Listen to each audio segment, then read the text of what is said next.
Welcome to Lyra Echo Stories, where every story echoes emotions, memories, and hidden truths. Step in and feel the echo of every tale. The last patient of the night was a beagle who had eaten most of a foam pool noodle. I extracted what I could, gave his owners a look that said, "I'm not judging you," and drove home through the kind of Milwaukee January that makes your bones feel like they've been left in a freezer. 5 degrees on the dashboard. Owen was at the front window. He was supposed to be at his grandparents' until Sunday, but Doris had texted at 5.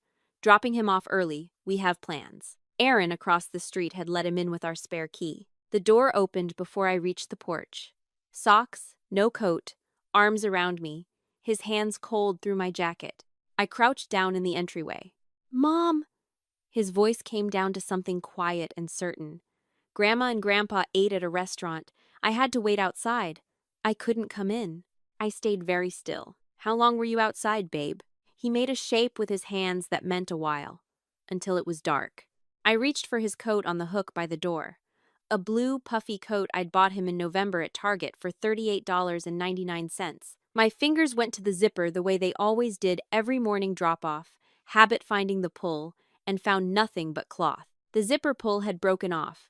I hadn't gotten around to fixing it. I'd told Brent twice in December that I needed to take it to the tailor on Burleigh Street, and both times something else had come up.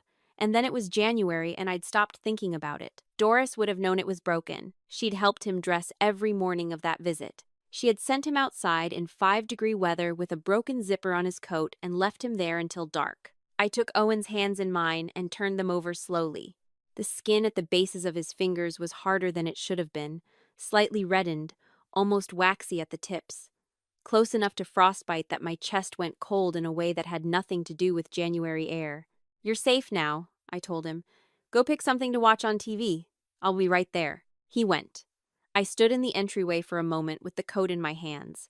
Then I sat down on the kitchen floor. I sat down because I needed to be level, needed to think from somewhere low and quiet before I let any of it become feeling. I am a veterinarian. I have spent 7 years asking animals to trust me when they have every reason not to, when they're in pain and frightened and can't understand what's happening or why. You learn, in that work, a deliberate kind of stillness. A way of moving in the space between what's happening and what comes next without letting urgency turn into chaos. I sat on the kitchen floor and I was very deliberate. My hands pressed flat against the linoleum. The cold from outside was still in the house near the baseboards. I had driven 40 minutes each way to Brent's parents' house on every holiday for 7 years. I had brought Doris birthday flowers when she had her knee replaced. I had pieced together Vernon's potato salad recipe over 3 years of observation, the specific proportion of celery seed to apple cider vinegar that he'd never write down for me, but that I figured out by standing close enough to watch his hands. I had smiled through every comment at the dinner table about how Robin isn't really Midwestern, meaning, not really one of us, meaning, you married in, and there is a difference, and we will never quite let you forget it. I pressed my palms harder against the floor. I had swallowed each response because somewhere below the level of strategy or reason, I had carried the conviction that patience would convert her, that if I kept being warm and reliable and present, Doris would eventually decide I was a Novak. My son was 6 years old. He was not in a position to be patient. I got up. I bundled Owen in a blanket, put him in his car seat, and drove. The Novak house on Birchwood Drive was lit in every window, warm and yellow against the January dark. I rang the bell. Doris opened the door, and her face did the thing it always did when she saw me. A fractional settling, a small internal recalibration. Never unwelcome, never warm. Something exactly between those two things that she had maintained for 7 years without apparently noticing she was doing it. "Robin, he's fine. You always overreact." I walked past her into the house. Vernon was in the sitting room with his reading glasses on, a book open in his lap. He looked up with the careful politeness he'd always shown me, the attentiveness of a man who is making an effort and wants you to know he's making it. I stood in the middle of the room where both of them could see me. "How long was Owen outside tonight?" Doris said, "It was cold, but it was not that cold. You're making this into something. How long?" A pause. Vernon set his book down. The reading glasses came off and he folded them, placed them on the arm of his chair with the care of a man who has just realized something is about to happen that his glasses will not help him with. Doris said, "An hour, maybe. Lily was having her dinner, and Owen can be disruptive. You know that. He needed some time to himself. He's 6 years old." My voice stayed flat. Flat was the only thing I had reliable control of. "Where does he sleep when he stays here?" "The guest room." Down the hall, I could see the basement stairs. The door was open. At the bottom, folded neatly against the wall, was a child-sized sleeping bag, blue and green. I had never seen it before. It was new. The guest room had white walls, pale yellow coverlet, a proper twin bed. Lily's things were on the dresser when I glanced through the doorway. A pink hairbrush, a chapter book with a bookmark. Doris said, "We had a lovely visit. He's been fed and he's had a bath. Vernon." I looked at him directly. The coat was unzipped, the zippers broken. She dressed him this morning. Vernon looked at his wife. In that look, in the small compression of his mouth and the blink that followed it, I got confirmation of something I had been telling myself I was imagining for 3 years. He knew. He may not have known the specifics, the sleeping bag, the restaurant, but he knew the shape of it. He had been looking the other direction for long enough that the direction had become permanent. On the coat hook in the entryway, the corner of a paper receipt was visible in the breast pocket of Vernon's jacket. A restaurant receipt. I didn't reach for it. I looked at it long enough to place it in my memory, in the part of my mind that was already, methodically, beginning to build something. I left without screaming. That surprised me, later. But Owen was in the car, and screaming would have been for me, and not for him. Brent picked up on the second ring from his hotel room in Cincinnati. I told him what happened. Flat, sequential, specific. He was quiet for a long time. I could hear the hotel room's air conditioning through the phone, a low hum that sounded like distance. "Robin, that's... I hear you. I'm going to call my parents." "I'm not asking you to do that. Then what are you asking?" I'd been going through the list since I left Birchwood Drive. Not the restaurant, not just that one night. Christmas 2022. Owen eating in the kitchen while Lily sat at the main table because Doris had decided the main table was too crowded, even though there were 2 empty chairs. Easter 2023. Owen's basket was the drugstore kind, $5 of candy, while Lily's had a $50 gift card and a bow on it. I'd kept Owen's basket in the garage in a bin labeled holiday supplies. I couldn't have told you why I saved it. Something in me said, keep it. November 2024. Owen came home from an overnight with a bruise on his forearm that Doris attributed to roughhousing. But Owen went very quiet when I touched it, and wouldn't let me wash that arm in the bath. I read the list to Brent. He was quiet again. Longer this time. When he spoke, his voice had a different weight to it. "Robin, I know it's bad, but these are my parents." I had been hearing that sentence, in various forms, applied to various situations, for 7 years. It had never sounded like less than it sounded right now. "Owen is not going back there," I said. "Not until we have something in place." A silence. The hotel room air conditioning distant. Then, "Okay." I hadn't expected him to agree. I held that word carefully for a moment, turned it over, tested whether it would bear any weight. My neighbor Erin was on her porch the next morning when I still hadn't left for work at 9. She came across the street with 2 coffees. She was wearing a flannel jacket over her pajamas, her hair still flat on one side, the look of a woman who had been watching my driveway from her kitchen window and had made a decision. I showed her Owen's hands in the gray morning light. She set her coffee down on the porch railing and took his hands in both of hers, turning them over slowly, pressing gently at the bases of his fingers. 12 years of social work with Milwaukee County CPS before she left to raise her own kids, and she still had the hands for it, the careful attention of someone who has learned to look for things that children can't always name. "That's frost damage," she said. "Right there at the base of the fingers." She photographed both hands. Owen watched with the mild interest of a child who has spent much of his short life being patient while adults worked things out around him. He held his hands out flat and still, cooperating the way he cooperated with everything, without complaint, without asking why. "Go get your shoes, bud," I told him. "Mrs. Doyle's going to watch you for a bit." He went. Erin and I stood on my porch in the cold.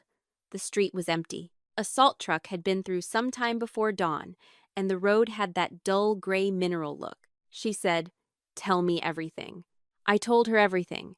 She listened the way social workers listen, without commentary, just the occasional nod that said, "Go on." When I got to the sleeping bag at the bottom of the basement stairs, she closed her eyes for a moment and opened them again. When I finished, she said, "A single incident, even this one, might not be enough for supervised visits. CPS needs a pattern." I have a pattern. You have it documented? I have it here. I touched the side of my head. 7 years of it. I can date stamp most of it, she said. Then we write it down. She paused, looking at her coffee. She had a way of pausing that I'd noticed over the 3 years I'd known her. A pause that meant she was deciding whether to say the next thing. "My ex-husband's parents did something similar to my daughter," she said. "Not the cold. Different details. Same shape. I didn't see it for 2 years because I kept telling myself families are complicated and complicated doesn't mean harmful. By the time I saw it, I'd lost 2 years of my daughter being a different kid around them than she was around me." She picked up her coffee again. "I cut contact. My daughter is 12 now and she's fine, but I will never get those 2 years back. And I will never stop knowing I could have seen it earlier if I hadn't been so committed to believing the best about people who were showing me exactly who they were." She came back that evening with a yellow legal pad and we sat at my kitchen table. I spoke and she wrote, not just the list I'd read to Brent, but everything I could recall with a date attached or a cross-reference to another witness or a piece of physical evidence. Christmas 2022, documented by the family photo Brent's aunt had posted to Facebook, showing Lily at the main table, Owen absent from the frame. Easter 2023, documented by the basket itself, still in the garage, still in its bin, for reasons I couldn't have explained at the time but that now seemed like something my body had understood before my brain caught up. The Thanksgiving, where Doris had given Lily a new dress for the holiday dinner and told Owen he could wear what he had on, which was a t-shirt with a stain on the front from lunch. The birthday party where Owen's present from his grandparents was a pack of markers and Lily's was a bicycle. The incidents filled almost 4 pages, 14 entries across 3 years, each one small enough to explain away on its own, each one part of a pattern that was unmistakable when you saw them together. I hadn't set out to build a case. I had been remembering because something in me said the remembering mattered. "Erin," I said, when we'd been at it for an hour. She looked up. I didn't know I was doing this. I kept track because I couldn't stop keeping track. She set down her pen. A lot of people do that. They keep track because something in them says the numbers matter, even when they can't say why yet. She looked at the pages. The numbers matter. 3 days later, Owen's teacher called. Her name was Miss Paulson, and she had the careful voice of someone who has made many difficult calls in her career and still takes each one seriously. Owen drew a family picture in art class. "I wanted to go over it with you in person, if that's all right." I went to the school the next morning. Miss Paulson met me in the classroom while Owen was at recess, the sounds of children filtering through the window like something from a different life. The drawing was on a piece of construction paper, the figures in crayon. Brent and I were upstairs in a house, a stick figure bed visible in the room. A figure labeled Lily was in a room labeled guest's room, in a proper bed, covered with a crayon blanket. A figure labeled Owen was in the basement, alone, on a sleeping bag. Owen had drawn himself the smallest figure in the picture. Small and precise and accurate in a way that 6-year-old drawings usually aren't, because most 6-year-olds draw what they imagine. Owen had drawn what he saw, Miss Paulson said, carefully. "Is there anything about Owen's sleeping arrangements at his grandparents' house that I should know about?" "Yes," I said. "There is. Can the school keep the original in his file?" She kept the original. I photographed it before I left. I sat in my car in the school parking lot for 3 minutes with the photograph on my phone screen before I started the engine. That afternoon, Erin and I worked through what she called the documentation binder, laying each incident in chronological order and annotating with date, cross-reference, and evidence type: physical, photographic, witness corroborated, or self-reported. The restaurant timing was the gap I needed to close. That receipt was in Vernon's jacket pocket, I told Erin. If I can get the restaurant to confirm the reservation, I have a timestamp on the worst night. Do it. I called Brent's brother Matt that evening, casual, looking for a gift idea. What restaurant did his parents like? He mentioned Carbone's on Wells without hesitation. Said their parents went there at least once a month. Said Vernon always ordered the same thing. The next morning, I called Carbone's and explained I was trying to confirm a reservation from January 14th for my in-laws, a party of 3. The hostess confirmed. Reservation from 5:47 p.m., party of 3, Vernon and Doris Novak, departed 7:53 p.m. I asked for a printed duplicate and drove over that afternoon. 2 hours and 6 minutes. Owen had been outside in 5-degree weather, with a broken zipper on his coat, while his grandparents sat in a warm restaurant for 2 hours and 6 minutes. It had been dark for most of that time. The sun sets at 4:38 p.m. in Milwaukee in mid-January. I placed the confirmation in the binder between the photographs and the incident log. The binder was color-coded. Blue tabs for physical evidence, yellow for photographic, green for witness corroborated, white for self-reported. Aaron had shown me how to organize it the way CPS intake workers expect to see information: chronological, annotated, cross-referenced. I had done the work in 2 evenings. The organizing came naturally to me. I had been organizing information about Owen's treatment for years without knowing I was doing it. Brent came home Thursday evening. The binder was on the kitchen table. I'd been waiting to have this conversation in person. I needed to see his face when he turned the pages. I told him about the CPS filing I was going to make, about the protection order I was exploring with a family attorney Aaron had recommended. I showed him the binder. He sat across from me and turned pages without speaking. The kitchen was quiet except for the sound of pages turning and Owen's show playing softly in the other room. When he looked up, his face had the expression of a man who has been handed a map of a country he assumed he knew and is finding the geography doesn't match. "My parents love Owen," he said. "I know." He looked back at the binder. "How can they love him and—" He stopped himself. He pressed both hands flat on the table on either side of the binder, the same way I'd pressed my hands to the kitchen floor 3 nights earlier. That's the hardest part. They love him and they treat him like less. Both of those things are true at the same time. He sat with that. It was not a comfortable thing to sit with. He turned back to the school drawing and looked at it again. I watched his eyes move across the figures, from Lily in the guest room to Owen in the basement. His thumb traced the edge of the paper, near Owen's name. "My dad must know," he said. Very quiet. "I think he does." And he just... Brent looked at the ceiling. He pressed his hands against the table. He just lets it happen. "I don't think he sees it the way we're seeing it now. I don't think your mother does either. She thinks she's being fair. She thinks she's being a good grandmother. She has a different set of rules for Owen than for Lily, and she has told herself those rules make sense." Brent was quiet for a long time. The faucet in the kitchen dripped. Owen's show played softly in the other room, the cheerful music of a cartoon character doing something uncomplicated and kind. "My mother used to make me stand outside when I talked back," he said. "Not for 2 hours, but she would send me out to the yard until I was ready to apologize. I was 6, 7, that age." He looked at me. "I always came back in and apologized. I always assumed that's how families worked. He didn't tell me not to file. He went upstairs. I counted that as the permission it was." Aaron walked me through the CPS intake form that evening, section by section on the phone. The form took 40 minutes. Attaching the binder as a supplemental file took less than a minute. I submitted at 9:47 p.m. and looked at the confirmation screen for a long time. Then I called the family attorney, left a voicemail explaining the situation, and asked about emergency protection orders for grandparent contact. 3 days after the report, a CPS investigator came to the house.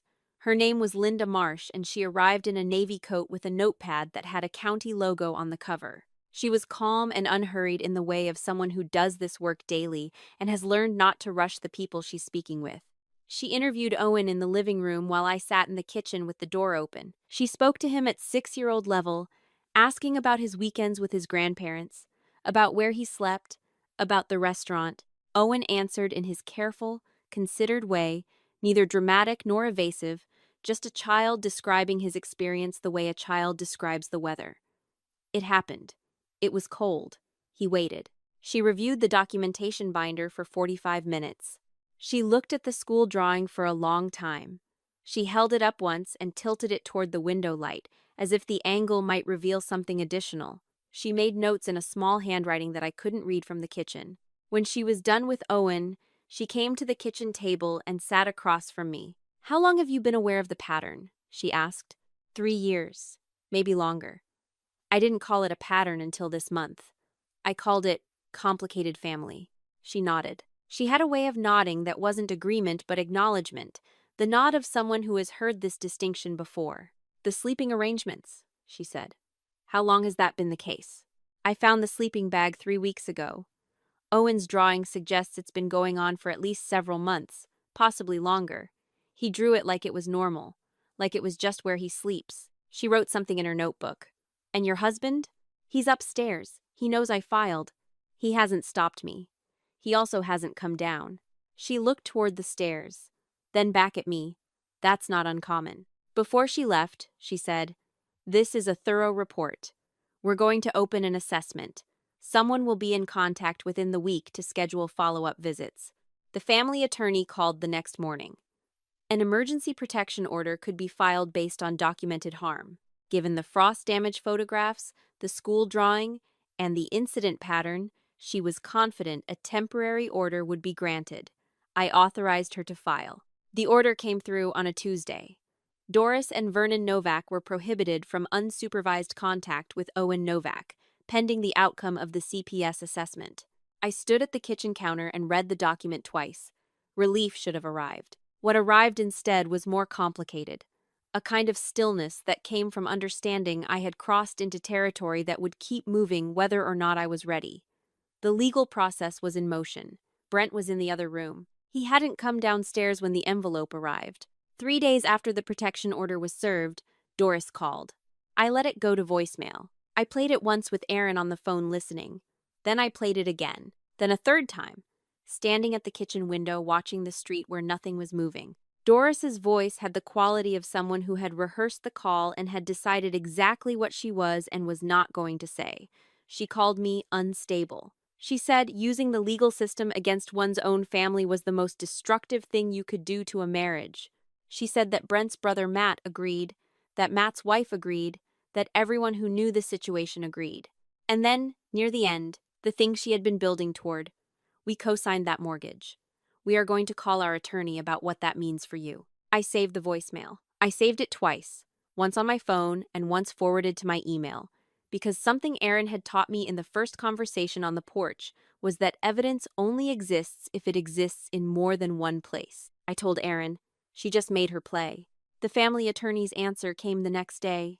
Under the standard mortgage agreement, a co-signer could invoke a covenant clause demanding early refinancing if the property was determined to be in legal dispute. But the clause required written notice. The cure period was 60 days. A voicemail was not a written notice.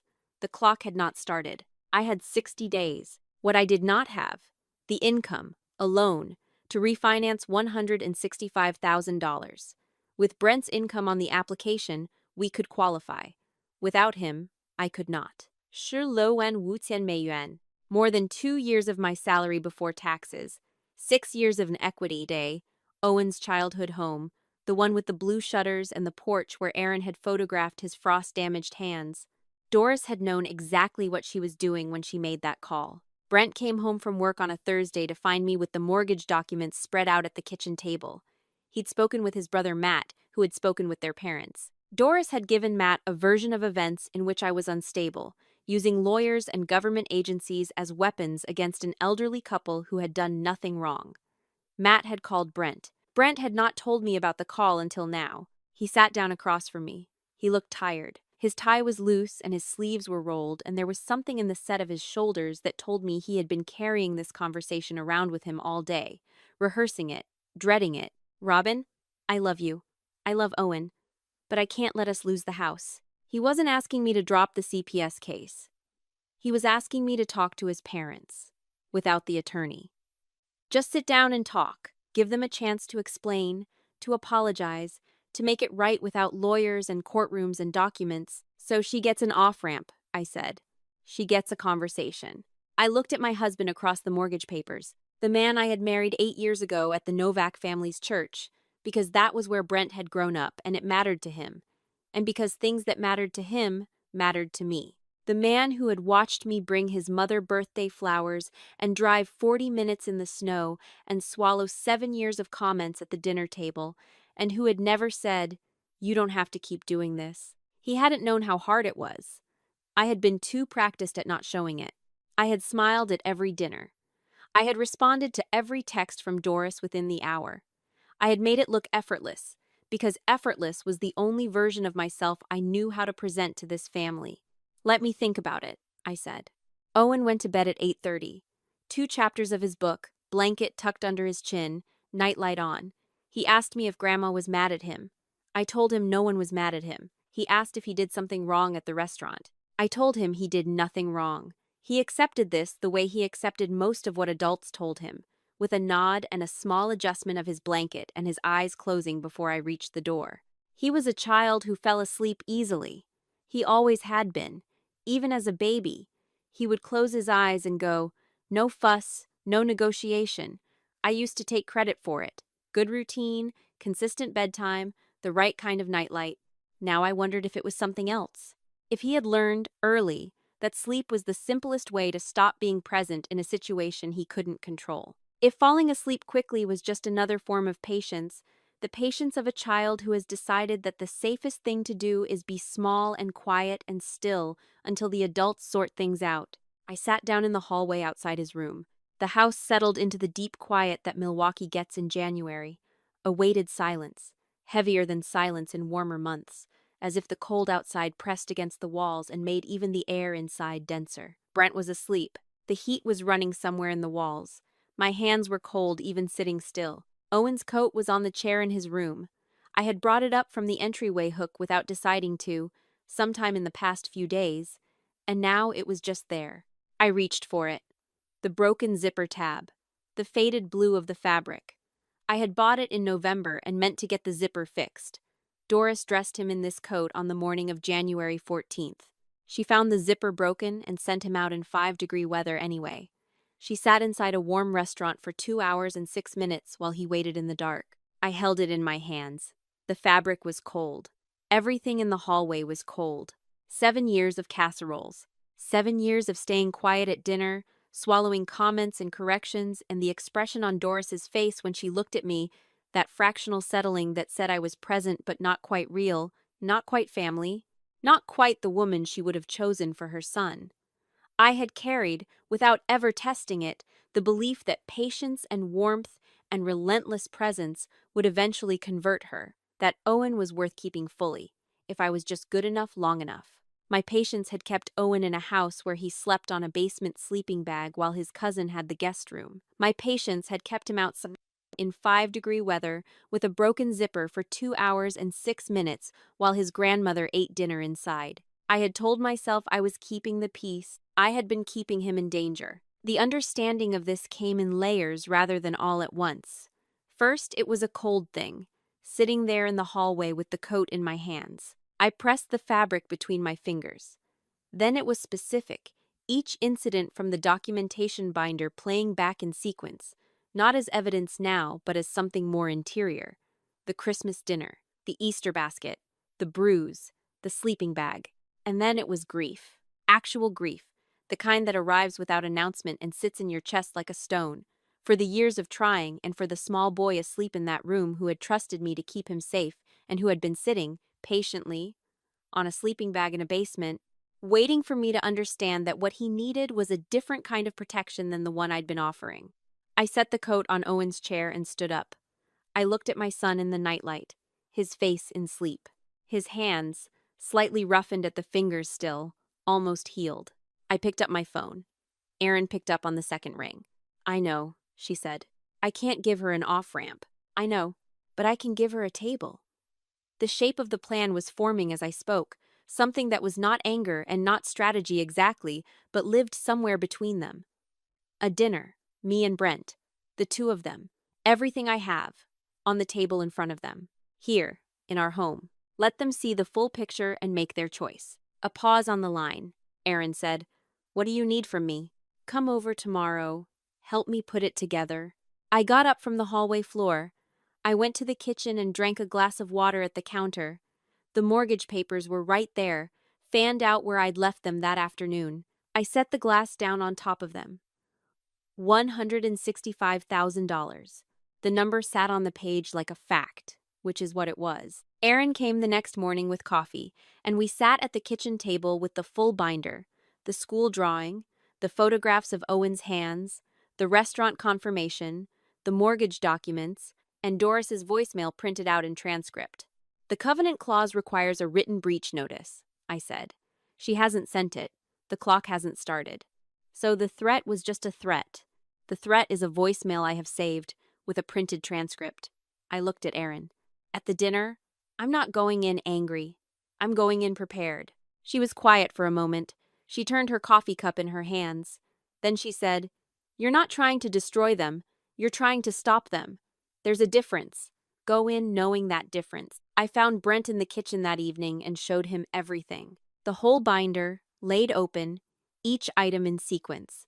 The incident log with its 14 dated entries, the school drawing in color copy, the frost damage photographs, the restaurant confirmation with its timestamp, the mortgage documents, the voicemail transcript with Doris's words in plain print. He turned pages slowly. He was quiet for a long time.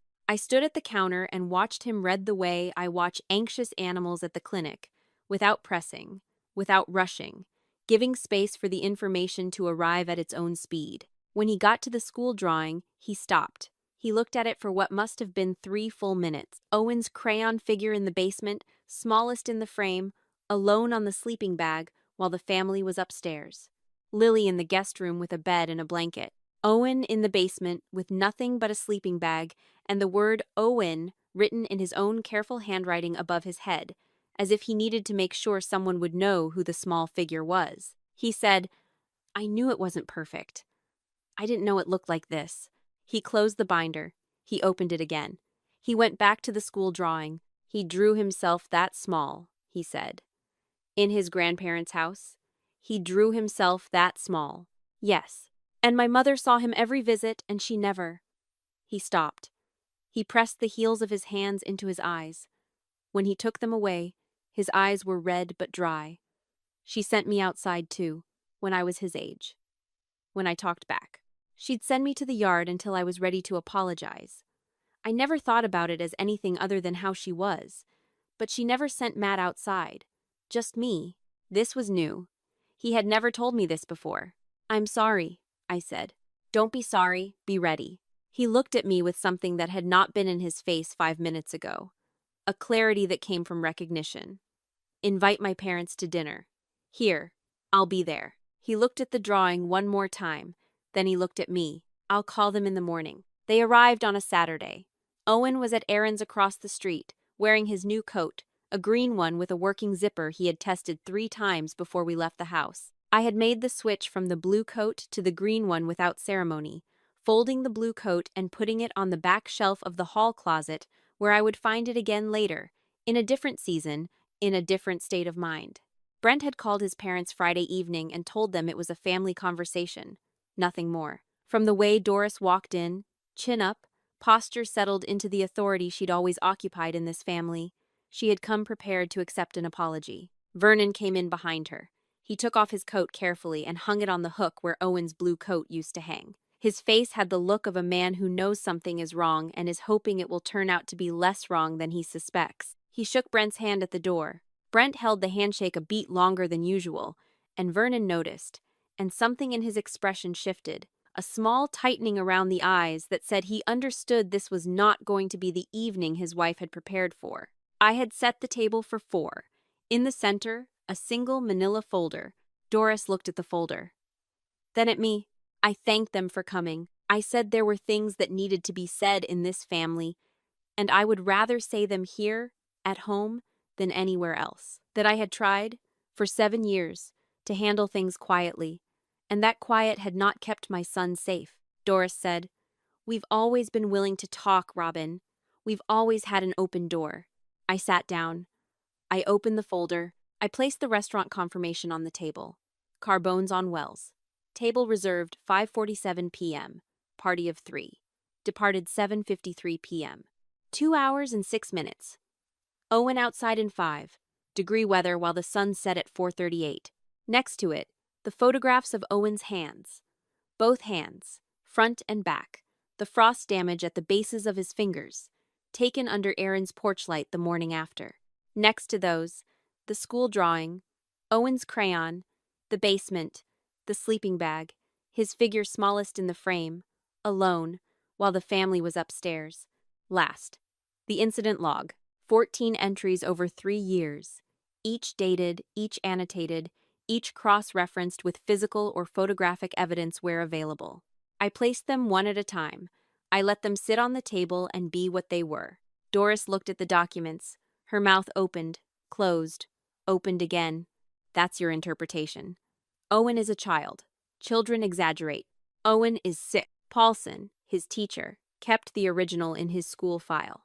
I moved the school drawing until it was directly in front of her. Doris looked at it. Her expression was the one I'd spent 7 years trying to read, the one that shifted between refusal and certainty.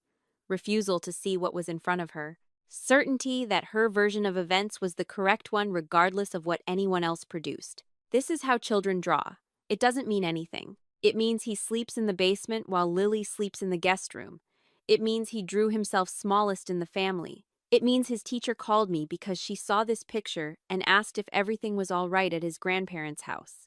Doris looked at Vernon. Tell her. Tell her Owen is happy when he visits. Tell her about the games you play with him in the yard. The puzzles. Vernon said nothing. He was holding the restaurant confirmation between his fingers. Doris turned back to me. We have given that child everything. We have given your family everything. When you couldn't afford this house, we signed our names. When Brent needed help with the down payment, we wrote the check. You don't get to sit here and accuse us of not caring for our grandson. I'm not accusing you of not caring. I kept my voice level. I'm showing you what caring looked like from Owen's side. Vernon picked up the restaurant confirmation. He read it twice, set it down. His mouth had a compressed quality to it, the same compression I had seen the night I'd asked about the coat, the same look of a man who has been allowing something to continue and is now seeing the full shape of what he allowed. He picked up the confirmation again and held it close, as if the numbers might change. Doris said, We co-signed that mortgage. You want to talk about what we can do? I'll call the attorney Monday. The covenant clause requires a written breach notice and 60 days to cure. You haven't sent that notice, and I have the voicemail where you made this threat, saved and transcribed. I said this the way you say something you have had time to learn thoroughly, the way you present a diagnosis to an owner at the clinic, without triumph, without anger, with the quiet of someone who has done the work and is simply presenting the results. Doris went still. Something shifted in her expression. Recalculation. The look of a woman who has just updated her assessment of a situation she had underestimated. Then she said, You've never been one of us, Robin. You married in. Owen is a Novak. You are not. There it was. The sentence I had spent 7 years dreading. 7 years making casseroles and driving 40 minutes and staying quiet in order to prevent. Every effort I had made was, at its deepest level, an attempt to stop these words from ever being spoken aloud. And here they were, in the air between us, at the table where I had served Thanksgiving dinner twice and Easter brunch 3 times, and where I had once stayed up until midnight frosting a birthday cake for Vernon, because Doris mentioned he liked lemon frosting, and I wanted to get to it right. I did not cry. I did not look at Doris. I looked at Brent. He was looking at the school drawing, his son's figure, smallest in the frame, alone in the basement while the family was upstairs. His finger was resting on the edge of the paper, near Owen's name written in crayon. Vernon said, Doris. His voice was not loud. It had the quality of something that had been waiting a long time to arrive, and was arriving now without drama. That's enough. Doris turned to look at her husband. Brent put his hand flat on the table between the documents and his parents. When he spoke, it was in a voice I'd never heard from him before. Deliberate, in the specific way of someone who has made a choice and is saying it out loud for the first time. My wife is Robin Novak. My son is Owen Novak. They are Novaks because they're mine, not because you decided they are. He looked at the school drawing one more time. And I can't unsee what's on this table. I'm sorry I didn't see it sooner. The room was quiet. Doris and Vernon left shortly after. There was no pretense of completing the dinner. Doris's chin stayed up on the way out, but her voice when she said goodnight had lost some of its certainty, as if the word itself had become unfamiliar to her. Vernon put on his coat without looking at either of us. I stood at the window and watched their car pull away from the curb. Brent stood beside me. After a moment, he took my hand. We stood like that for a while, watching the empty street, the January dark, the cold that had been pressing against the walls of this house for weeks. 3 days passed without a written notice from Doris's attorney, then 4, then a week. The family attorney confirmed. No written breach notice, no legal action initiated. With the CPS assessment nearing completion, we had standing to pursue a private refinancing. Brent's income, our joint equity, a new lender with no connection to the Novaks. The numbers required some working through. The new rate would cost us an additional $4,800 per year, roughly $63 more per month. More than I wanted, less than any alternative. $165,000. More than 2 years of my salary. It was also, as Brent said one evening while we sat with the paperwork, the price of the house being ours and no one else's. We signed the application. The CPS assessment closed with a finding of documented pattern of differential treatment consistent with emotional neglect.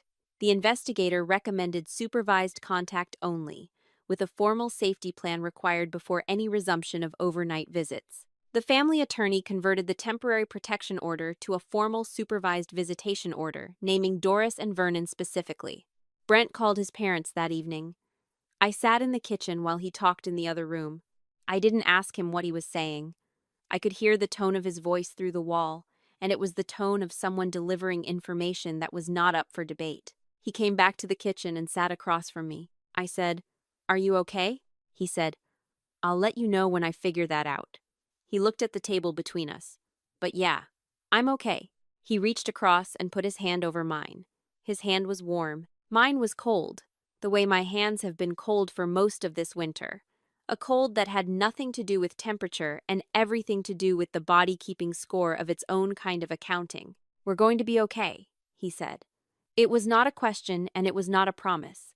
It was something closer to a decision, spoken aloud so that both of us could hear it.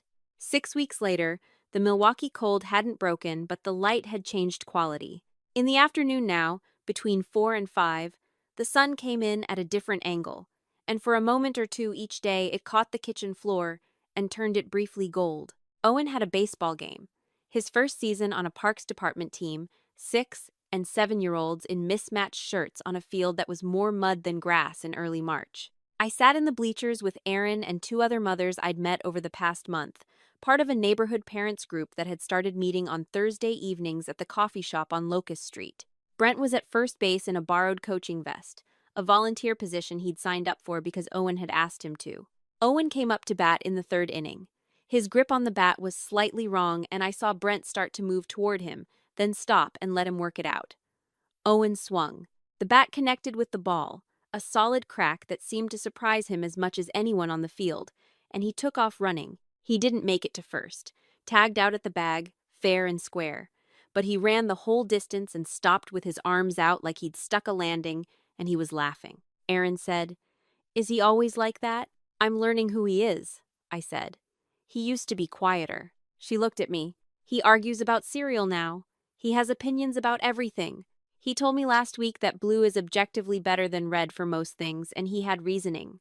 Surprisingly solid reasoning for a 6-year-old.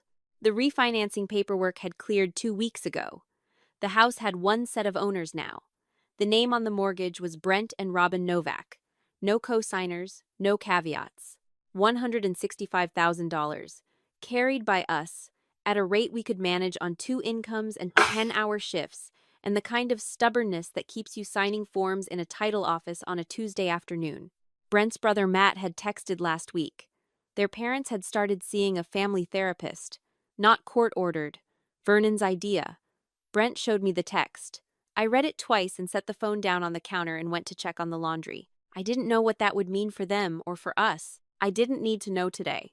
Owen came off the field between innings and found me in the bleachers. His face was red from running, a smear of dirt on his left knee. "Mom, did you see?" "I saw," I said. "I hit it, though. You absolutely hit it." He went back out looking extremely satisfied with this verdict. Erin handed me the rest of her coffee. We sat in the bleachers in the thin March light, and I watched my son run back to his position. I watched Brent adjust his coaching vest and say something to the kid on first base that made the kid laugh. I watched the mud field and the mismatched shirts and the parents in the bleachers who had no idea what had happened in January and had no reason to, and I did not think about the mortgage or the court order or Doris's face at the dinner table.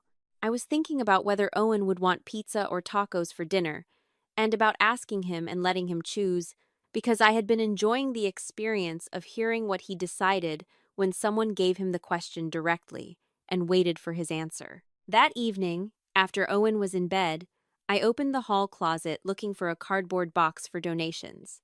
On the back shelf, behind the board games and the broken umbrella, the blue coat was folded, Owen's coat from January. I'd put it there when I got him the new one. I looked at it for a moment. The broken zipper tab, the faded fabric. The left pocket still had a crumpled tissue in it, the kind Owen always stuffed in there and forgot about, and a single Cheerio, which was the kind of thing you find in the pockets of a coat that belongs to a child who eats cereal while walking to the car. I could smell the coat from where I stood. Not strongly, just enough. The smell of cold fabric and something faintly chemical.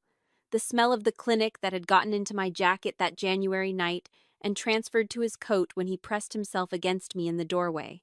Antiseptic and dog fur and the cold of a Wisconsin night all layered together in a fabric that was too thin for the weather it had been asked to handle. There was a time, not long ago, when I kept things the way some people keep accounts. Birthday flowers given to a woman who never said thank you, holiday dinners where I got the recipe exactly right and Doris mentioned that her mother's version was different, 40-minute drives through the cold, both ways. Never once with Brent at the wheel because he was always already there. Because it was his family's house and he would arrive first and I would arrive after, like a guest, like someone visiting a country that was not quite hers. 7 years of it, accumulated in my memory like a ledger I'd been keeping without knowing what I was charging toward. I don't do that anymore. I can't tell you the exact day I stopped. Sometime between January and now, between the night on the kitchen floor and the morning the refinancing papers came through. When I do something for Owen now, for Brent, for anyone, I don't track it. The effort doesn't accumulate. It doesn't feel like currency being deposited into an account that will never pay interest. It just is what it is. I can see, from this distance, what I couldn't see while I was inside it. The Novaks were not my family the way I needed family to be. I spent 7 years pretending they were, hoping the pretending would make it true. I am not bitter about this. It was what I did with what I had, but I don't have to keep doing it. And I don't have to keep holding myself responsible for the fact that it didn't work. The crayon drawing is still in the school's files. I don't need to look at it to carry it. It's part of how I understand what happened and what became necessary. The image of a 6-year-old who drew his family and put himself in the basement, smallest, alone, because that was the truth, and he drew it the only way he knew how. I closed the closet door. The coat stayed where it was. I would deal with it eventually, or I wouldn't. Owen called from down the hall. Mom, Mom, there's no orange juice. His voice was not small. It filled the hallway the way a child's voice is supposed to fill a hallway. Unworried, certain of being heard, expecting an answer and expecting that the answer would come quickly because that is what happens when a child trusts that the person at the other end of the hallway is listening. I'll get some, I called back.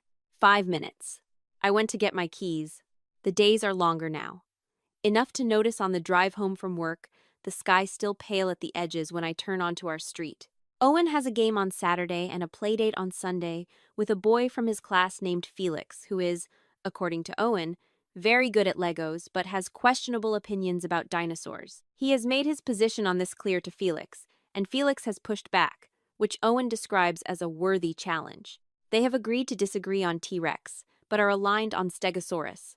Brent is in the kitchen when I get home, making dinner. He hands me a glass of water without being asked.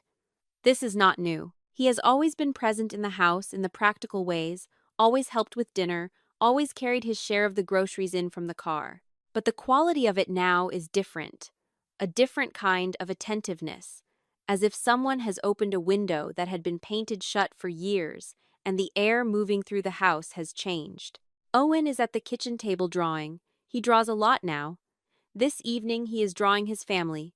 I can see it as I pass. He's drawing me next to him, both of us standing outside the house, both of us in winter coats.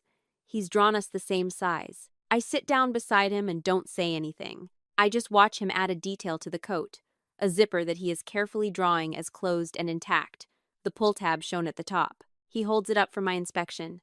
Good, I say. He nods, satisfied, and goes back to adding more figures. I watch him draw. I've been a veterinarian for 7 years.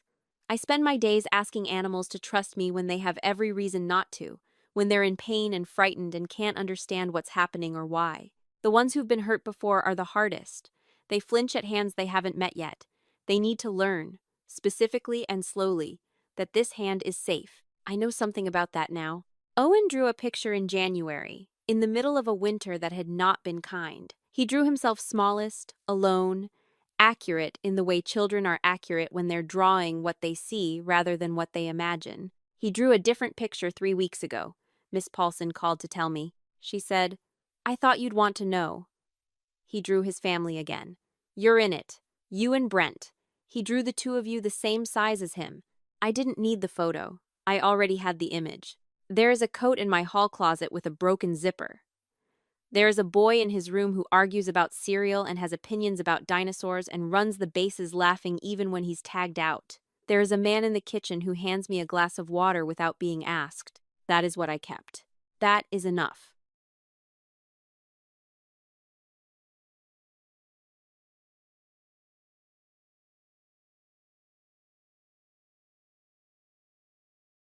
Thank you for being part of Lyra Echo Stories. If this story stayed with you, don't forget to like, subscribe, and share, because every echo never truly fades.